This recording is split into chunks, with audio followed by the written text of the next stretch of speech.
From the heart of rural France, this is the Keto Woman podcast, brought to you by me.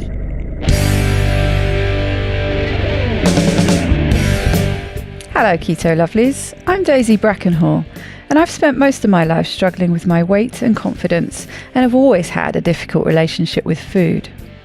Even when I finally got to my target weight after weight loss surgery and eating low carb, I couldn't maintain it and I was miserable. I've been keto now for over 2 years, and it has given me the freedom to fall in love with food again, without the constant gain, loss, guilt, virtue cycle of before. Health and happiness is where it's at now, running on fat. Welcome to the Keto Woman podcast. Each week I'll be chatting to inspirational women, maybe even the odd man, to discover the secrets to their success so that I can share them with you. So what is keto? Keto is a way of eating that enables you to switch your body's main fuel source from sugar to fat. Who doesn't want to be a fat burner? But how do we achieve this? A great place to start is by keeping carbs under 20 grams a day. So things like leafy greens and above ground vegetables, plus some nuts and seeds and the incidental carbs you find in things like dairy. Moderate protein scaled to your lean body mass, and then fat to satiety. Once you're in the swing of things, you can tweak it to suit you. Make your own personalised keto. I'll be asking my guests each week what their keto looks like to show you just how flexible and fabulous this way of eating can be. I'm not a doctor, and most of my guests won't be either, so we can't give you medical advice. It's always best to work with your own doctor because they know you and your medical history, and so have access to the bigger picture. The Keto Fest 2019 Kickstarter is nearly upon us, and I can't wait to start planning my trip for July. Keep an eye out at ketofest.com for the launch. I think you all know how much I love Keto Fest, but don't just take my word for it. Here are a few people who sent me their thoughts on it too. Hello keto friends, my name is Louise from Adelaide, Australia. As a college professor, I've been to many conferences, but Keto Fest is different, as it is a festival of food, science, and most importantly, community. Over the 2 days, you immerse yourself as you watch cooking demonstrations and listen to science talks. Local restaurants have low-carb keto food on the menu for you to order, and they don't look at you like you're the odd one out when you ask for the bunless burger and hold the fries, the ribeye with extra butter, or a fat head pizza. Last year, I was privileged to help out the dudes with coordinating over 60 volunteers who became our Keto Fest Red Army. They worked tirelessly to make Keto Fest warm and welcoming. This year, with a successful Kickstarter, you too will have the opportunity to volunteer and join me in helping to welcome our new friends and old friends to Keto Fest 2019. I'll look forward to seeing you in New London, Connecticut, July 20 and 21. Hi, this is Kim Howerton. You might know me as The Ketonist. Keto Fest is an annual event that happens in New London, Connecticut during the lovely month of July. I just love this event. It's run by some of the greatest people, my friends, Carl Franklin, and we got Richard Morris, and then some other amazing people are involved like Daisy Brackenhall and Louise Reynolds. These are like the best people, and you have to come because 1, it's all about keto. 2, it's all about fun and connection. And 3, there's a lot of really good food. If those are not enough reasons for you to travel to a picturesque town and enjoy immersing yourself in this amazing community of people who love keto and love people, and also getting a chance to hear some amazing speakers, see some food demos, taste some good things. Did I mention the food? Super fun, and you should be there. Look for Keto Fest 2019. I'll look for you there. Hi, my name is Karen Jones, and I live in Waterford, Connecticut, and I've been lucky enough to go to Keto Fest both in 2017 and 2018. I have to tell you, it's a lot of fun. The sense of community is amazing. You get to meet a lot of new people and hear a lot of great keto stories. So if you are trying to decide if you want to come or not, please don't hesitate. Get your ticket and come and see us in New London. It's so much fun. Thanks. This week, Amber O'Hearn returns to the podcast for a catch-up and to talk about the coming up first ever Carnivore conference that she has organised. L. Amber O'Hearn, MSc, has been studying and experimenting with ketogenic diets since 1997 and has eaten a plant-free diet since 2009 after discovering its profound effects on her mood and cognition.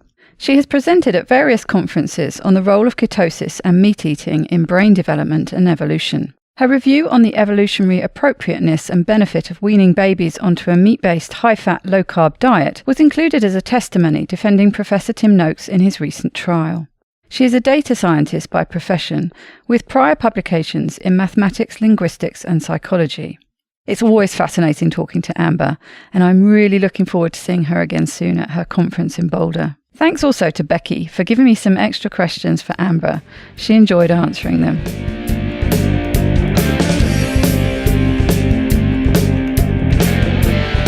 Welcome back, Amber, to the Keto Woman podcast. How are you doing today? I'm doing great. Thank you so much for having me again. Well, it's been a while. I thought it would be lovely to have a bit of a catch up with you, find out what you've been doing, and also get very excited, looking forward to your CarnivoryCon that's coming up very shortly. I am very excited. It's, it's a sellout, basically, isn't it? It sold out very quickly, very, very popular. It is. It did. We have a wonderful lineup, and I think it was something whose time had come, and everybody's ready for it. I think that's the thing. I remember when you very first mentioned it and started talking about doing it. And I think you're right. There are lots of low-carb conferences now, but we really needed a CarnivoryCon. We did. So well done for getting it organised, because I bet it's no mean feat organising a conference. Thank you. Yes, it's been a lot of work, and I've had some good help, but it's not something I've ever done before, so I didn't know what was going to be involved, and I didn't know how much it was going to sell, so I was just flying blind a little bit. But it, like I said, because it was ready to happen, I think that it made itself happen. It willed itself into being. Yes, I think there's probably something in that when you've got that groundswell and momentum. It will just happen, but it still needs that person, that magic person to sort it all out. So kudos for that. Happy to be the vehicle. Perhaps you could tell us a bit about it. Tell us who's going to be speaking, what sort of topics and things that are going to go on for the day. Well, I tried to get good representation from various people in the community. So I have people whose stories are really inspiring and compelling, like Michaela Peterson, for example. I have doctors. For example, I have Dr. Sean Baker and I have Dr. Georgia Eade. And they will be talking about various aspects of how the diet works. Oh, and Sophia Clemens from the Paleo Medicina Clinic. And then I have people whose focus is more on anthropology and evolution. So I have George Diggs speaking about plant biology, and I have Mickey Bendor speaking about human anthropology, paleoanthropology. And then I have Peter Ballerstad, who's talking about environmental concerns. I have Nick Mailer, who is a philosopher. I think it's really important to include philosophy when you're talking about anything, because the whole limits of our knowledge and the basis of what we're doing needs to be grounded. He's going to be talking about ethical concerns. And then we have people who are experts on running experiments and interpreting data. So we have Siobhan Huggins and Dave Feldman who will be speaking. I'll be speaking. I hope I haven't left anyone out in that roundup, but really I wanted to create the conference that I wanted to go to. And so these are the people I thought would have a great depth of knowledge in the carnivore community and need to be heard. I love that. It's really well thought out. I love the balance that you've brought to it, and really every single approach to the subject is covered. When you're saying you're going to a conference about something, that's absolutely what you want, isn't it? To hear about every side of it. Yes. We have a unique opportunity because it is the first conference that I really wanted to make sure that there was something really rounded. I've been going to ketogenic conferences for a long time, and every once in a while you'll hear someone with a more carnivorous perspective, but it's not necessarily covering everything. And that is really why I put the conference together, because in the last year or so at the ketogenic conferences that I've gone to, there's been so much obvious interest that many people are asking all the experts about carnivorous diets during the Q&A sessions, and some of them had more experience than others, and it just seemed very natural. Yes, that's a really good point, actually. We all know that keto, I think, is the top term that's searched on Google at the beginning of this year. There's a rise in popularity, but just so there's a huge rise, it seems, in the popularity of eating the carnivore way, and lots more people seem to be interested in it. Lots more people seem to be doing carnivore experiments, trying it out. You must have seen that. You must have seen this huge swell of interest in it over the last year or so. It's been really interesting because I had gotten so used to it being a very fringe idea and frowned upon even in the ketogenic community. So if I happened to mention that I wasn't eating vegetables, for example, in a Facebook group, many people were really quite discouraging and shocked to hear it. And now nobody's really shocked. They might not agree with it, but they know what I'm talking about. And so it's been really interesting to observe the popularity surge in the carnivore diet. Yes, and I think it's interesting how a lot of people who have been keto for a while, and it's the same thing with how a lot of people start falling into fasting, but I think a lot of people start falling into at least verging towards eating carnivore quite a lot of the time. I can see Siobhan in the background there, and I know she is pretty well carnivore these days, and I certainly have days where I am. I wouldn't describe myself as being that way all the time, but I easily have days when that's all I eat. I'm not, and we'll talk a little bit about this because I think it's an interesting question about what is included in your diet, and some carnivores are a lot stricter, if you like, that's not really the right term, about what they eat, and others let a lot more products in. But I certainly have days where there are certainly no vegetables that pass my lips, and I feel absolutely fine for it. So, you know. Yes, and I think that is a fun way to do it once you know that it feels good to eat that way.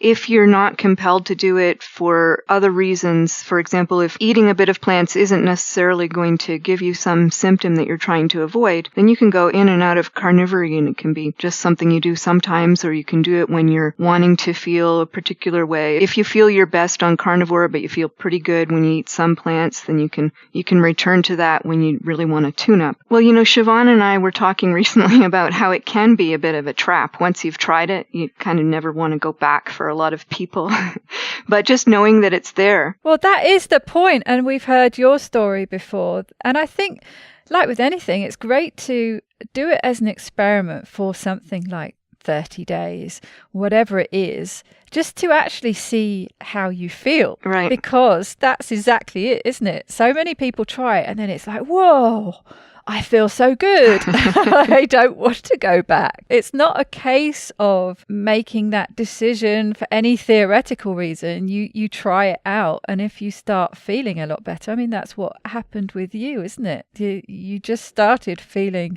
so much better. Your problems started going away when you took the plants away. So it makes sense. Yes. So it can become something that you decide you want to do, or it can just be another tool in your arsenal. And what would you say? 'Cause this is something I see cropping up a lot. Everyone seems to always want rules for everything, I think. And people like to tell other people that they're not doing it correctly because they're not following this set of rules. You hear it in keto. Oh, that's not keto because of X, Y, and Z. Well, no, actually what you mean is that's not your keto. It can be mine. It can be hers. It can be his. Yes. But when it comes to carnivore, are there stricter guidelines? Or, I think one of the biggest debates is whether you let in things like dairy and eggs. Right, that's an excellent question, and I think it's always going to be fuzzy. The basic definition would, of course, be a completely plant-free diet, and that would exclude spices. It would include my plant vice, exclude my plant vice, which is coffee. But certain things are more sort of generally held to be tolerated in the community as normal sort of concessions. But then if you're actually eating a pickle every day, are you still carnivore? It's hard to know. But I think for most people, especially when it comes to something that is not actually a plant, like dairy and eggs, or even beef, say. Including it or not including it comes down to a combination of personal preference and personal tolerances. If you include eggs in your diet and it doesn't bother you, there's no reason why that would make you not a carnivore. But this sort of average, typical picture that you might get of a carnivore eating just steak might not be how you do it either, and that also doesn't exclude you. But there are some people who have much stricter ideas about what a carnivore diet should look like, and the clinic that I mentioned, the Paleomedicina Clinic earlier, they do have a much more restricted form of a carnivorous diet, and that's for medical reasons. They want the diet to be specifically ketogenic, and so they would be eating a much higher fat, lower protein version than you might just come to on your own if you just take what you were eating before and remove the plants from it. And they also exclude dairy because they think that it can lead to more problems. And that certainly is borne out by people. If you talk to different people with different experiences, a lot of people do have trouble with dairy. But for some people, it's not really a problem with their symptoms. So I can talk about my experience, for example. The reason I'm on a carnivore diet is for my mood disorder. I know that dairy products don't interfere with the control of my mood disorder, and I can eat them. But on the other hand, I seem to have a very addictive response to them. If I eat cheese or yogurt, I sometimes have a really hard time stopping that, and so that will affect my weight. Yes, I think dairy is the one that people struggle most with giving up if they feel they need to. So it comes down to basically what your goals are on one hand, and then also just your personal reaction. There's not this, I'm sure there will always be people who have a rule book because there just are. And like you say, for certain settings, like a clinic setting, it makes sense that there is a set of rules, a set of guidelines, because you're doing it for a specific reason, and presumably you need the consistency for your treatment plan.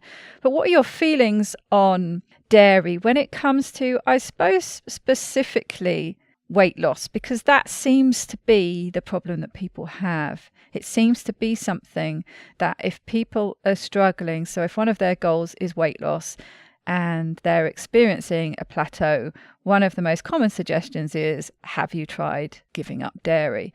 And I guess one of those reasons could be that slightly addictive quality. So you have a tendency to overeat, or like I will tend to pick at it, snack on something. Like if I've got cheese in the fridge, it'd be very easy to go and cut a piece off and have it as a snack during the day. Are there any other reasons that you think that dairy can create problems? I know Georgia Ede talks about the fact that it has the growth hormones in it because it is this superfood for growing young mammals, basically getting them to be big and strong as fast as possible. You can see how it has the potential to affect us in the same way. Yes, that insulinogenic property, I think, is something that we need more experimentation on, because I have read that dairy products have a higher effect on insulin than other sources of protein. But I'm cautious about interpreting those because the effect on insulin that any given food has depends greatly on what metabolic state you're in. So, for example, if you just take protein from beef and you give it to someone who is not in a ketogenic state, it affects their insulin and their glucagon far more than if they were in a ketogenic state to begin with. So it becomes very complex. But I'm definitely inclined to believe that a food that is designed for an animal who's growing could have more of those capabilities of inducing growth. So there's good reason to hypothesize that particular effect. The other thing that I have heard about dairy, and I haven't looked into much, is that it contains a kind of opioid and therefore may have an addictive response or addictive quality because of the opioids in it. But I don't know a lot about that aspect of it. Yes, I read some articles about that, and I must admit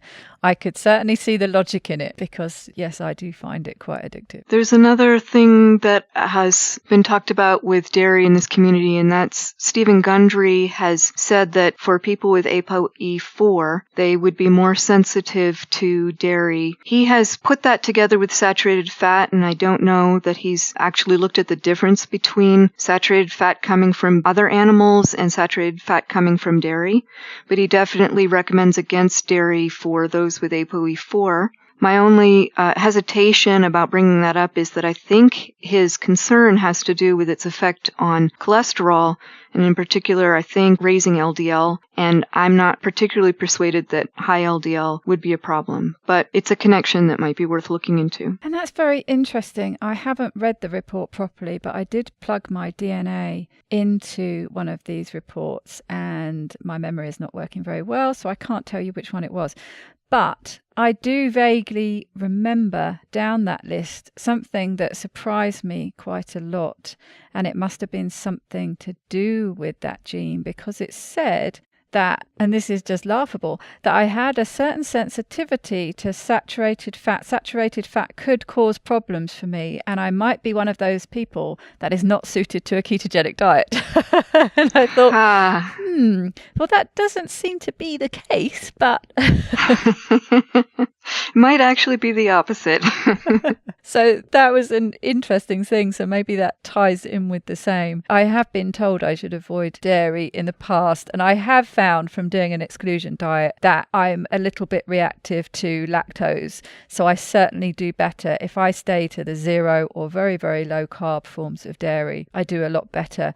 If I go higher, things like cream and cream cheese, I'm okay, but I get a bit Qatari, basically. That's the level of what happens. So it's something that I can put up with, but it's definitely there. So I definitely have a bit of a sensitivity. And you touched on something there about insulinogenic qualities of dairy. And that's another one of those number one questions that comes up. I don't really worry about how much protein I eat. I don't really think I need to. I've always been metabolically flexible, insulin sensitive, so it's not really something that I concern myself about.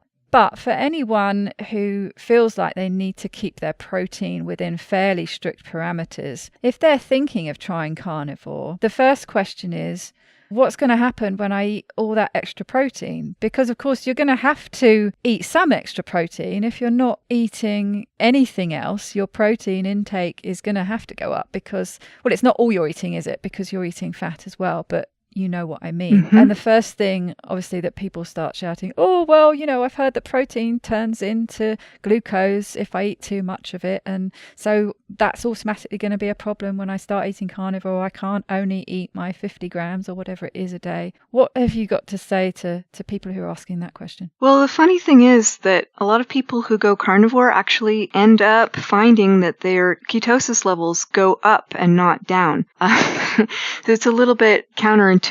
One of the reasons I think might be just the plain fact that you've taken some, albeit small, level of carbohydrate and reduced it to nothing. So if you, for example, were eating 20 grams of carbohydrate on your ketogenic diet, and then you dropped all of those 20 grams of carbohydrate, the reason that people are worried about protein turning into sugar is that those amino acids can be used for gluconeogenesis, but only in most animal products, only about half of the amino acids even have the capacity to turn into glucose. So if you were going to think about sort of the maximum hit that you could get if the conditions were right, because I think that it really does depend on the demand of glucose more than just the supply of the raw materials. But if you were just going to take a worst case scenario, you would need probably 40 more grams of protein before you could even make up for those 20 grams of carbohydrate. So that means that your tolerance, your capacity to eat more protein just went up. But there is more to it than just that. The ketogenic stimulus really comes down to the balance of insulin and glucagon that's going on in your bloodstream and your signaling system. And so, as I mentioned before, if you give someone who's not ketogenic a big serving of protein, that's going to have a huge effect on their insulin. It's going to make it go up way, way high, and it's not going to have much of an effect on the glucagon. And so suddenly you're going to be in this situation where the signals for ketogenesis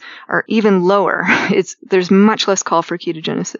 But if you give that same piece of protein to someone who already has this very well balanced, close to 1 ratio between insulin and glucagon, it turns out that it actually doesn't perturb that balance. So it has only a small effect on the insulin to glucagon ratio, and you stay ketogenic. So it's true that if you keep eating protein, it will gradually change that ratio, and at a certain point, point, it's going to impact your ketogenesis. And if you're coming from a pre-diabetic or a diabetic situation where your basal insulin levels are already a little bit higher, then that balance is going to be tipped earlier.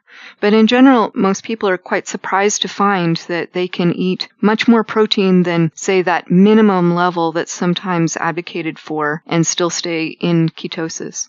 And that seems to be even more true on a carnivorous diet, and we don't exactly know why. One other thing that could be contributing is that if you don't have enough carnitine is involved in bringing fatty acids into the cell for burning. If you don't have enough carnitine, then your ability to burn fat can be lowered. And so if you're suddenly eating a lot of red meat, your carnitine levels are going to be completely sufficient, and you may have actually more ability to burn fat and therefore produce ketones. So all of those things combined seem to, at least observationally, result in actually higher ketosis on carnivore, which is very surprising. Well, certainly as an N=1, I can vouch for that. What is most guaranteed to bring my ketones up and my blood glucose down? And I operate very well in, Annette Bosworth talks very much about the ratio of ketones to glucose. And I certainly operate best within a certain ratio.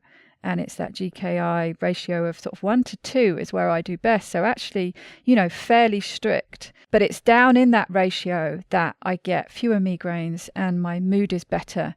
And certainly if I want to be losing weight, which is not my main priority, but yeah, there's a bit I'd happily lose. That's also where I need to be to do that.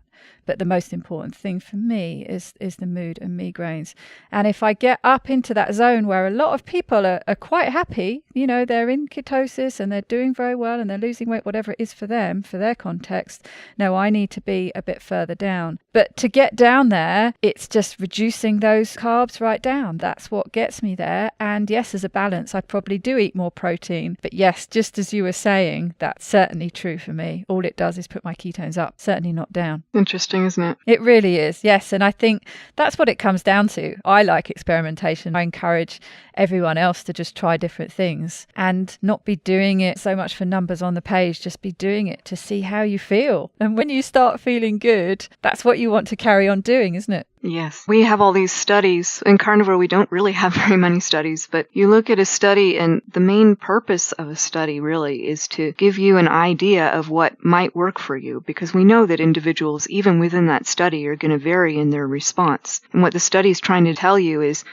this worth pursuing based on how much of a difficulty or a cost or a risk it would be to try this intervention versus how well it's going to pay off? And so if you've done something yourself and you already know, then that obviates the need for looking at a study at all, because you've already hit the whole purpose of looking at a study, which is what's going to happen to you. That's right. That's what it's all about. It's your own context, your own experience, and your own goals.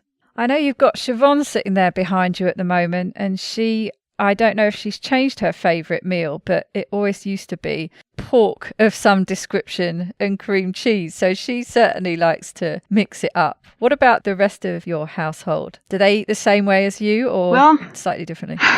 Not exactly. My children mostly, at least at home, they eat low carb. They will eat vegetables and they like a little bit more variety than I would give them if I were just giving them exactly what I had. So sometimes I will make for them meals such as a chicken coconut curry is one of their favorites, which has coconut milk and it has onions and spices as well as some chicken. They like stir fries and they really like bell peppers. One of my son's favorite meals is salmon with carrots and onions. So that's not even necessarily super low carb, but I would definitely have to say that everybody here eats quite a lot of meat and nobody's deficient in that way. Do you get any interesting interactions with the school? I know I've had some members in my Facebook group have had some real troubles with the school, disagreeing with the way they feed the kids and having some tussles with the school insisting on giving them certain foods or, even complaining to the parents about the way the parents are feeding their own children. Have you ever had any kind of interactions like that? I have, unfortunately. Well, one problem is that the schools, I think they're dealing with a lot of blood sugar roller coasters. And so it's become, it wasn't this way at all when I was a child, but there's just available sugar all the time, not just in the cafeteria, but also the teachers and staff will routinely have events or reasons that they find to have what they consider to be healthy carbs often. So muffins maybe, or granola bars, or fruit. And that's constantly on offer. So I have one child who, in middle school, he most of the time was actually aiming to be on a low-carb diet because he knew it felt best. But he really struggled with the temptation, let alone talking about feeling left out socially, but just having that being offered and offered in a way, I think that the teachers kind of implicitly disapproved of the desire on his part not to eat carbohydrates because they knew about it. Then the other problem is if he ever, for any reason, went to the nurse's office, they would immediately say, look, you haven't had any food. So they would offer, again, like maybe a healthy granola bar. And this child in particular really didn't like eating at school. He didn't even like taking a lunch. So he would have a protein and fat heavy breakfast. And that would carry him through the whole day until he got home after school. And then he'd eat again. And he wasn't hungry. But the teachers knew that he hadn't eaten and would think that this was a huge problem. And so it was always a frustration. Now that he's in high school, he has a lot more independence in that way. And so it's not as much of a deal. That's really tricky, isn't it? I certainly understand the temptation side of it. And of course, once you've given into it, it's then even more difficult to avoid. It's so commendable that, he's come to his own decision on that. And it's his own motivation to have that potentially undone by teachers. And this whole snacking culture, I can remember when I was at school, it was just starting to come in. We were just starting to be encouraged to bring a snack of some kind for the breaks. But kids they don't need it, do they? Even the tiny ones, they don't need to be eating every hour. You don't have to be carrying snacks around all the time. They're not going to pass out if they have to go a reasonable time between meals. That is what we're designed to do. Right. Yeah, it's very frustrating. But yes, I can totally see that. The teacher's freaking out at the thought of him not eating at all at school during the day. It's probably a very good idea because quite often the things that are on offer are just not going to be the best choice. Yes, exactly. Well, it sounds like he's through that struggle a bit, but yes, interesting question. And this pushing whatever the agenda and propaganda is on that subject. What do you make of all this latest hoo-ha around the Lancet spreading vegan propaganda, allegedly? Oh, gosh, Daisy. I find it very sad because, well, I know that one of the people who's behind the funding of that project actually has a connective tissue disease, an autoimmune disease that's considered incurable and that might actually benefit from a carnivore diet. But besides that terrible irony, we have data from countries who live on a grain-based diet with greatly reduced meat intake. Those are the third world poverty countries of today, and they have severe malnutrition problems that could be solved by adding more meat into their diet, and also by reducing grains, because a lot of the nutrient deficiencies that are induced are actually induced by the phytates and the fiber in the diet that they are forced to eat out of poverty. And to think that the wealthy countries around the world who have access, have the ability not to eat that way, are now considering trying to eat that way for health is just awe-inspiringly stupid. I mean, have we learned nothing? I find it almost unfathomable that this is what we are now advocating for people for health. And it's more with you mentioned the problems with the grains. They can actually, even if that person who's suffering from malnourishment is eating some good forms of protein and vegetables, it can be negated, can't it, by those grains? So it's not only you're having problems with eating those things in the first place, but you're actually taking away some of the benefits of the small amounts of the good things that you are eating. Yes, absolutely.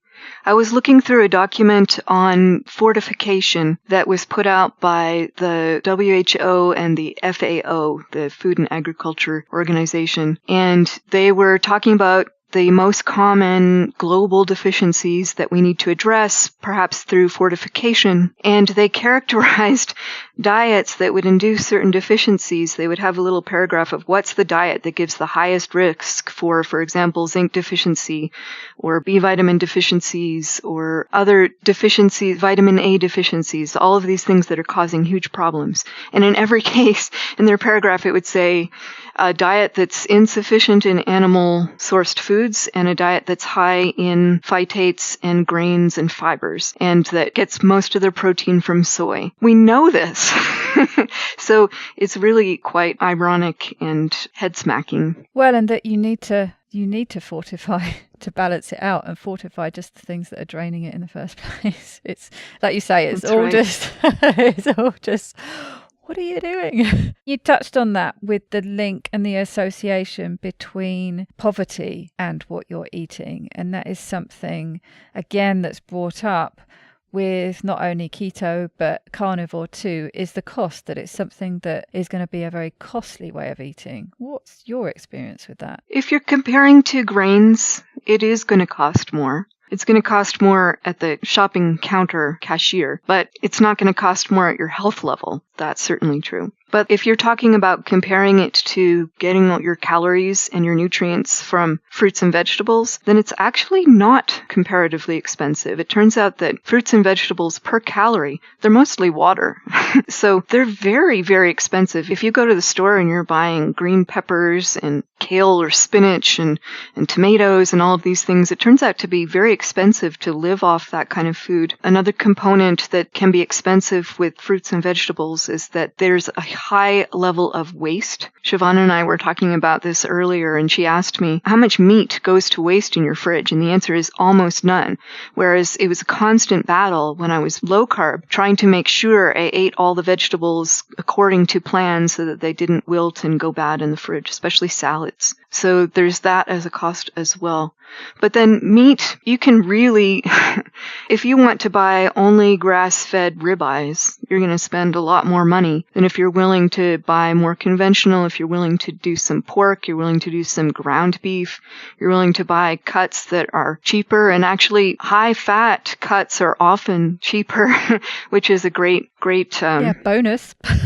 Yes, bonus, exactly. That's the word I was searching for. They're the ones that end up in the reduce bin. The only time I buy ribeye or entrecôte, as it's called here, is when it's in the reduce bin because it is a bit expensive. But the ones that end up there are the ones with lots of fat in. So it's like, yes, perfect for me. Thank you very much for leaving those behind. Exactly. So I think it's not as expensive as you might imagine if you were just thinking about eating all ribeye all the time. No, certainly in my experience, I think if you're a bit canny with it, like you say, and I'm actually doing a budget experiment at the moment, just seeing just how low I can go and eat the way I want to. And it's been interesting seeing what I've been taking a picture of my weekly shop. So I've been trying to do the whole weekly shop in one go so I can have that picture of everything I've bought. And it's shrinking every week as it drops down. I'm dropping down in increments of $5 every week. Wow. And it's really interesting seeing what gets taken away. So that first week, I think that, there was a steak and there was some duck and there were lots of choices and there were vegetables and cheese and all sorts of things. I could eat quite a lot on my starting budget of, I think, $40, I think. And then every week it's gone down and it's been interesting seeing what I've taken away. I'm desperately holding on to my bacon with my eggs every morning until it gets, I think this week might see a reduction at least. But it's been, yes, interesting seeing what I'm prepared to lose and what, even though it might be a little more expensive, like the bacon, I'm holding on to. And yes, the things that are being sacrificed first do tend to be the vegetables. Yes. Two things stood out to me when you were talking about that. One is eggs. I forgot to mention eggs. They're actually very economical. And the other thing is when you're talking about what things you're willing to give up, there's a principle in economics of a good being an inferior good is one that you will only buy a lot of if you're poor. And cabbage is the canonical inferior good.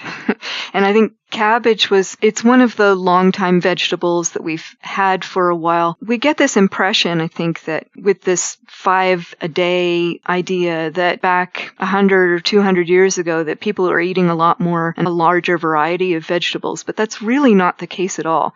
We are eating meat and grains and maybe a little bit of vegetable. And that vegetable would have been potato and cabbage. And so if cabbage is the canonical inferior good, that really stands in for all vegetables. And I think that's very interesting. We only buy it if we have to because we can't afford good quality food. Yes, that's certainly something that lasted a very long time. Yes.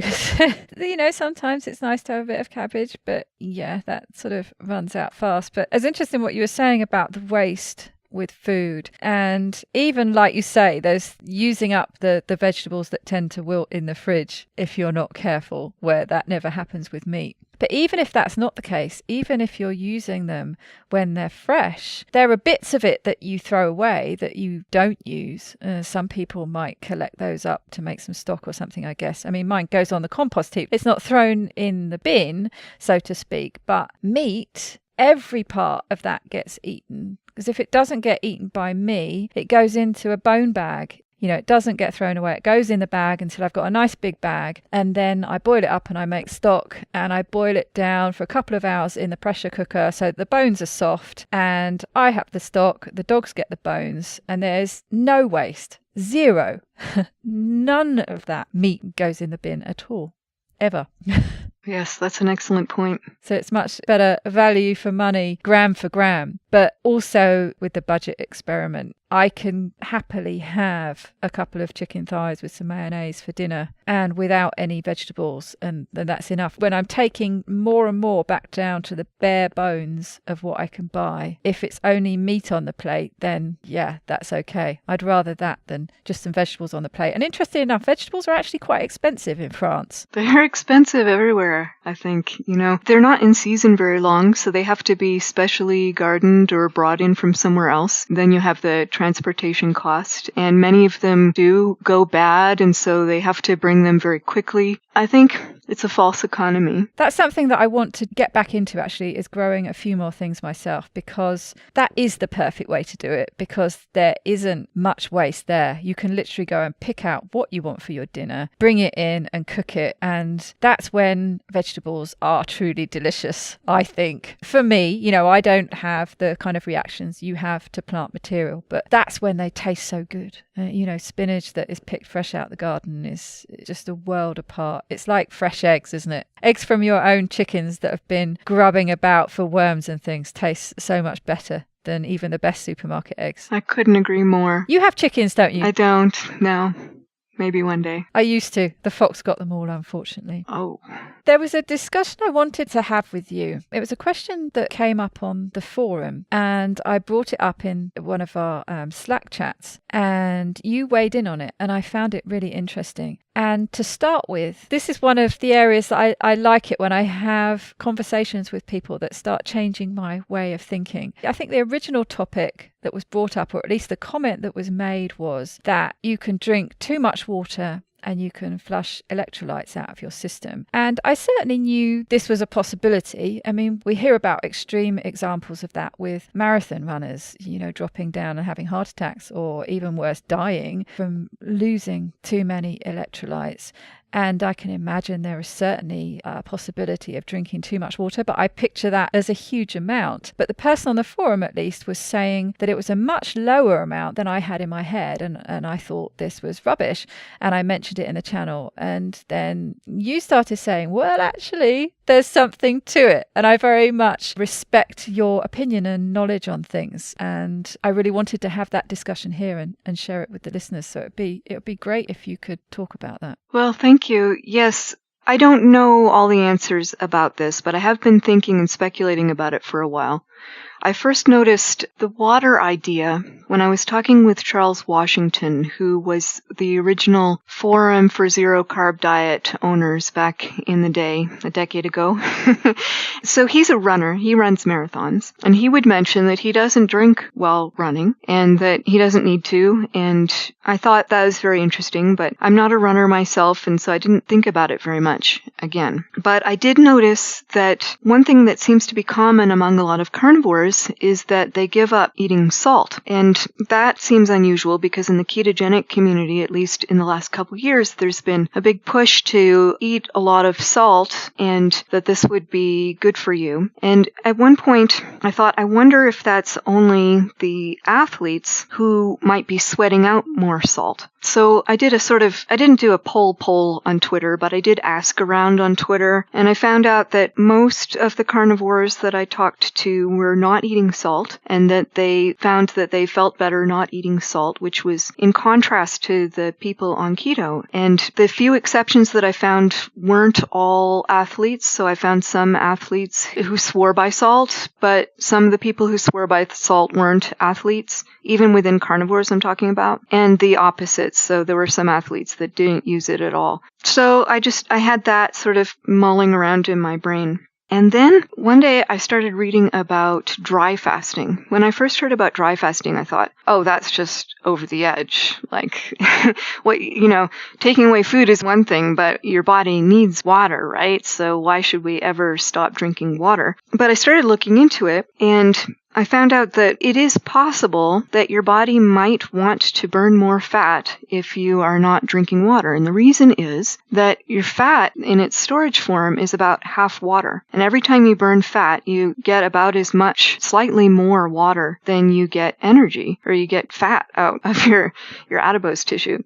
And so I saw an experiment, for example, where they had these finches that they were testing fast, like a food-free diet that had water versus a food-free diet without water. The reason that they're interested in that is because migratory birds, they have a kind of cyclic ketogenic metabolism where they will get really fat and then use that fat to fuel them through their long flights where they can't stop and eat. And they don't stop and drink either, it turns out, very much. And it turns out that the amount of fat that these finches were burning, if you gave them a fast without water compared to with water, was more than 3 times as much. And so that really made me think. I thought, wow, so if you're fasting and you're drinking water, that could actually be detrimental in the sense that your body won't be calling for as much fat because some of that call might be for water. So how to tie that all together. I started thinking about salt and the fact that the more water you drink, the more salt you need because it can dilute the level of electrolytes. And I was wondering if these recommendations for eating more salt are actually a consequence of our habit of drinking a lot of water. And so my current hypothesis, a pet theory, I guess you might call it, is that on a ketogenic diet, maybe your need for salt is just less, but when we drink a lot of water, that artificially inflates our need for salt. And so that's the theory.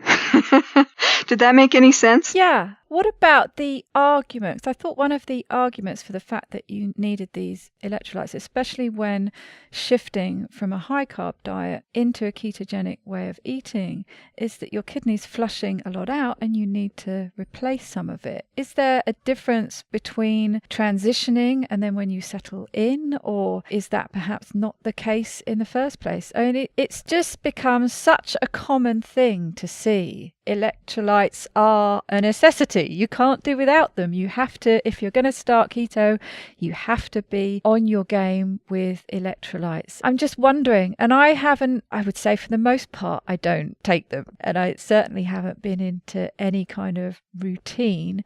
And I did actually try for a while, measuring out a certain amount of salt every day and taking that during the day.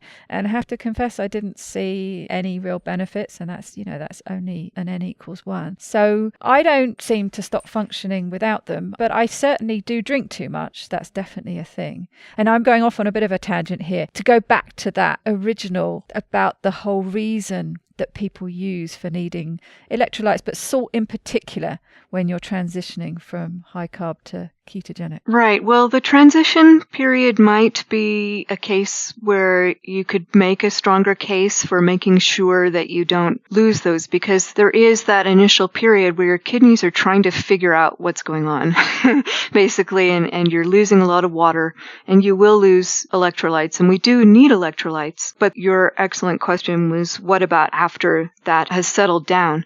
So Finney, who I think is extremely smart and always or usually way ahead of the game in terms of thinking about these things, has argued for eating a lot of salt on a ketogenic diet. He recommends, I think, 5 to 8 grams of sodium a day, which is a lot. And he argues that if you don't have enough salt, then your body's going to call for aldosterone, which is a hormone that helps keep sodium and potassium in balance. The aldosterone says keep more sodium, basically, but it also says excrete some potassium, and it's all about balancing the water levels in the electrolyte levels, which are really very important. And I think that's compelling. But on the other hand, I don't know if you know about this, but in the early days with treating children for epilepsy with a ketogenic diet, one of the things that they used to do routinely was restrict water. And I had the assumption that the reason that they restricted water was to concentrate the ketones. And I think that was a naive assumption. The reason now, when I looked into it a little further, is that you have this risk for low salt, hyponatremia. And if you have low salt, that can actually trigger seizures. And so dehydration is actually used as a therapy to increase salt levels. And so if you think about it, drinking less water could potentially have the same effect that Finney is arguing for in just raising the relative salt levels. So it's quite possible that his theory and my theory are not at all at odds, because we're both talking about raising the concentration of salt in the blood, but he's doing it by adding extra salt and I'm doing it by adding less water. So it could well be that it's not so much that we need less salt, it's that we just need to keep that concentration and the ratios of sodium and potassium, for example, in the right ballpark. If you look at literature on the Paleolithic, there is this idea, I think Eaton argued about it, where he said that the levels of salt we were eating in Paleolithic days was much, much less than after agriculture. And that we have a strong history once we're in the historical period of chasing after salt. Whereas in the wild, in other animals, it's usually only herbivores that are looking after salt, and carnivores don't do that at all. If you look at the ratios in meat, they're almost what would be considered ideal. The sodium and potassium is just there naturally. So that also kind of contributes to my idea that once we went on a higher carb diet, that's when salt started becoming super important. So I guess the bottom line is, electrolytes are definitely really important, but how we go about balancing them comes from a variety of things interacting, including our intakes of potassium. I actually heard this morning on Twitter, somebody had mentioned that they take potassium on a carnivore diet because if they don't, they get a lot of muscle cramping. And they came back to me today and said, by the way, after this conversation, I stopped all of my extra intake of salt, and I no longer need to take potassium to deal with those cramps. It's interesting, isn't it? And I do think that balance is key. And by stripping everything away and focusing on just getting it from the right balance of food, if you can get the food right and the right balance for you, then you should be getting all the micronutrients and the minerals that you need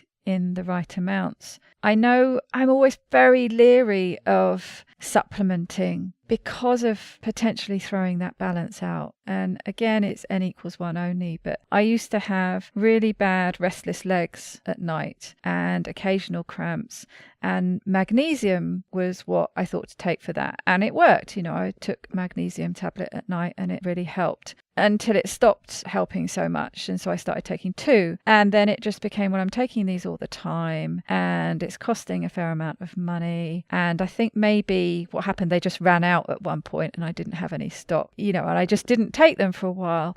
And funnily enough, it was certainly no worse. And then it sort of balanced out. And I hardly ever take magnesium at all anymore. I'll sometimes take a tablet. If I do get twitchy legs or a bit crampy, I'll take one. But I don't tend to. I do fairly regularly have Epsom salts baths, so I suppose I am getting a little bit that way. But I do sometimes think, just stop all the supplements and see what happens and see what you actually need. I think you can get into slightly sort of addictive cycles with supplements and thinking, well, that sounds good. That sounds like it would help me. And before you know it, you've got this great array of supplements that you take every morning. Yes, and that's a really good point. People often say to me, well, shouldn't you just take supplements as a kind of insurance? But the assumption behind that is that it's free and there's no risk associated with it. And that's not really precisely true, especially when we're talking about the kind of nutrients that are imbalanced. So like you described, you could start taking potassium and then you find that you need more sodium. And so you add sodium to deal with the consequences of that. And, you can build on each other in the way that we sometimes make fun of drugs and adding on drugs to deal with the side effect until you've got this whole cascade of things happening. And it's certainly possible with supplements as well. But what about water? What about dehydration? I've always been somebody who's drunk a lot, actually, right back as a kid. I only tended to drink water. I wasn't a fan of juice or anything like that. I just drank water. I did like Ribena, but I was only allowed that as a treat. But basically, I drank water. When I got a bit older, I started drinking coffee and I drink a lot of mint tea now. But I do drink a lot, and I think potentially I drink too much. And I have noticed after starting to be a little bit more aware of how much liquid I do intake, and after you saying that could be a problem, and I'm not sure if it's something we discussed or if it was something that was discussed on the forum, that I can be drinking and feeling the drinking is making me feel thirstier. That doesn't sound like it makes any sense at all, but is that some kind of indication that, you're right, I'm drinking too much? Yes, so drinking can make you thirstier if the electrolytes aren't right in it. Like if you're drinking completely purified water that doesn't have any electrolytes in it, then that can actually make you thirstier. But another thing I've found related to that is that I drink just out of habit to do something with my hands. Oh, me too. Kind of maybe like smoking. Yeah. I am a former smoker. So am I. And I can remember feeling like I just wanted to be doing something with my mouth and my hands, and drinking my coffee or even water can sometimes, I think, be not really driven by thirst, but just something to do. So I don't know, Daisy, it might be worth just experimenting with not drinking as much and seeing whenever you have that urge to drink, noticing, why did I just want to drink right now? Am I thirsty? And just see what happens. Could learn something. It's a very good point. It's another one of those things that you see everywhere about how so many people need to be mindful and aware of making sure they drink enough. And you have this whole 8 glasses of water a day and these various things that are thrown about. But yes, I feel like I need to be the opposite, be mindful actually of the fact that I might be drinking too much and actively reduce it. Like you say, all you can do is experiment. But the thought of, when you mentioned the guy who runs marathons without drinking anything, well, I can't even run when I did the couch to 5K. The thought of doing that without taking water with me just seems crazy. Running a whole marathon, doesn't it? Yikes. But that sounds like somebody who has maybe got this balance right. Their electrolytes and their water intake is perfectly balanced. So maybe, yes, it's an indication of being thirsty all the time, that actually what that is an indication of, you're flushing too many things out. Stop drinking so much. I should experiment with it. Well, it's an idea anyway. So give us a little bit of a tease. What's your talk going to be about at the conference? Thanks for asking. I'm going to talk about micronutrients and the RDA. I think my talk title is Rethinking RDAs. So I'm going to talk about how the RDAs as a measure of what we need has been routinely misapplied and what consequences that has had. And then I'm also going to talk about how the carnivore diet in particular particular, and in some ways because of its ketogenic aspect, in some ways because of its plant-free aspects, may have actually pretty profound changes in what is required. Since I certainly don't have experiments that can tell you exactly what the new requirement might be in a particular nutrient, but I have hopefully a lot of thought-provoking, question-provoking material that'll make us think about the way that we've been thinking about micronutrients and how we might change that according to this new pioneering kind of diet we're doing. Fascinating, because that is one of the top things that's thrown up as an argument against it, isn't it? What about all the micronutrients that you're not getting from all those wonderful fresh fruit and veggies that you should be eating? Well, one funny thing about that is I think that the micronutrient profile of vegetables is sort of the redeeming feature. That they don't provide much else. And so if you want to sell more vegetables or sell people on the idea of eating them, then you say, well, they've got all these vitamins and minerals. But that has given us the impression over the years that that's a contrast to animal-sourced foods. But that's not at all the case.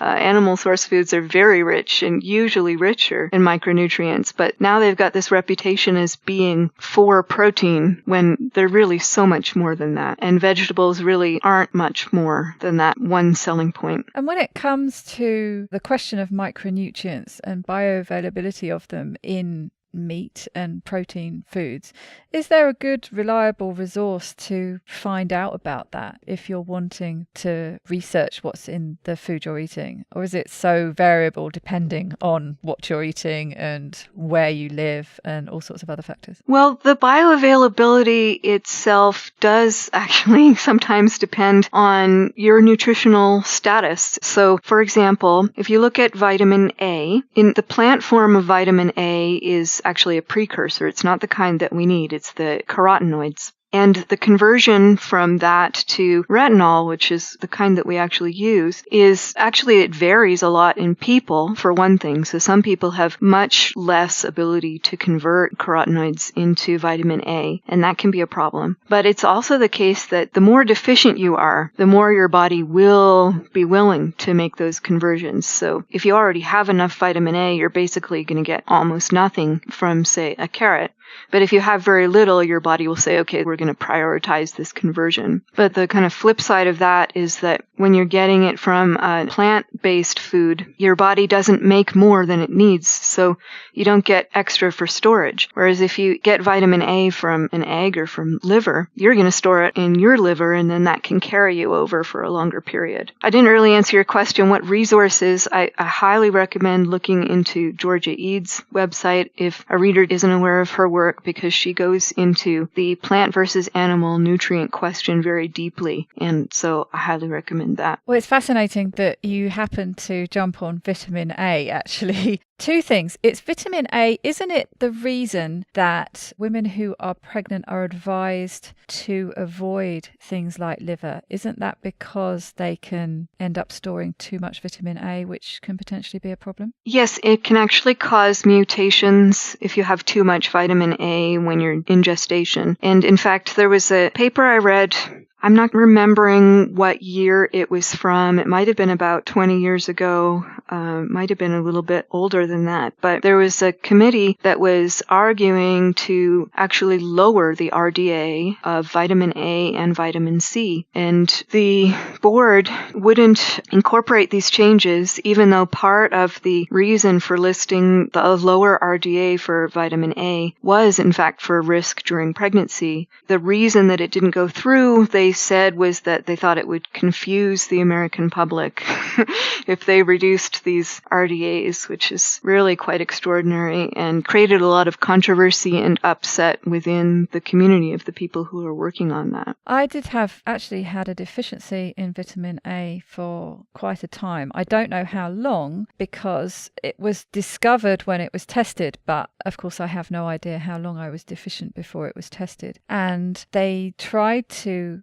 bump it up by giving me very high dose suspended in oil, which I took orally, and that had no effect whatsoever. In fact, my levels carried on going down. They ended up injecting it. The levels still carried on going down. And I've never known exactly what the cause was. I theorized it might have something to do with the weight loss surgery. I also theorized it might have something to do with, and that was my pet theory, that it had something to do with the fact that my gallbladder was removed.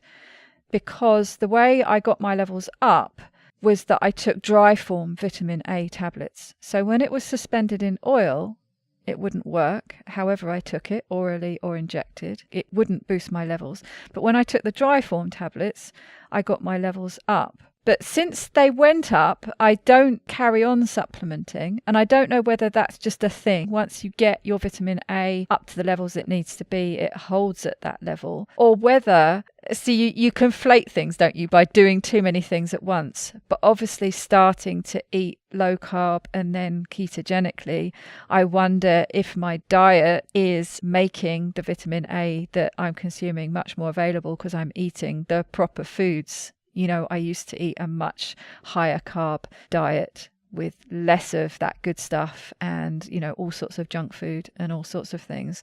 Whereas now perhaps I'm eating the perfect diet. So I don't know which one of those factors altered it the most, but it just interested me because it was vitamin A that you used as an example. That is interesting, and it's really counterintuitive that you had to remove the fat because what we know, one of the things we know about vitamin A is it's fat soluble. Yeah. Right. But, you know, I do have the deep suspicion that vitamin A status might be better maintained just because of something about the ketogenic state itself. And that's one of the ones I hope to have more information by the time the conference comes around. But that's one of the ones that's been harder for me to find information on that might be producing this effect. But I have a few things, and I won't give them away quite yet, why there may be reason to believe that vitamin A status is better maintained even without more intake. Oh, interesting. We'll see. I can't wait to find out. Well, for anyone who's listening who is desperate to come, there's a very small chance, isn't there, that there might be some more tickets available at some point. Yes, I'm very excited at all the interest that's been generated, and I want as many people to be able to come as possible. And because there are so many people on the wait list, I've decided to look into the possibility of expansion. I can't make any promises yet, but I'm very hopeful that we'll be able to admit more people. That's fantastic. And you're also looking into the potential of live streaming, but again, there's a big question mark on that. But there's no question mark on the fact that there will be videos available of the presentations to watch at some point down the line. So everyone can benefit at some point. It just might take a little bit of time. That's right. Well, I can't wait to see you there. And congratulations again on what I know is going to be a hugely successful event. So I can give you the congratulations now because it's a given. But it'll be nice to give them to you in person as well. I wonder if you could wrap up the show for us today that has been absolutely jam-packed with gems of information for people, but perhaps you could leave us with one extra top tip at the end. A top tip? Well, I think it's thematic from what we've been talking about today, that you need to consider yourself to be the one that all the experiments are geared toward. And that doesn't mean that every individual is, not non-human and so special that things aren't going to apply to them. But really, that we all do have individual kinds of situations going on in terms of what we're dealing with, what we're coming into a situation with. And you really have to trust your own instincts, trust your hunger, trust your thirst, try things on yourself and find out how it makes you feel. And take measurements if you can, so that you can report back to the community. Well, fantastic. Thank you so much for talking to me today, and I look forward to seeing you soon. I look forward to it too. Thank you for having me.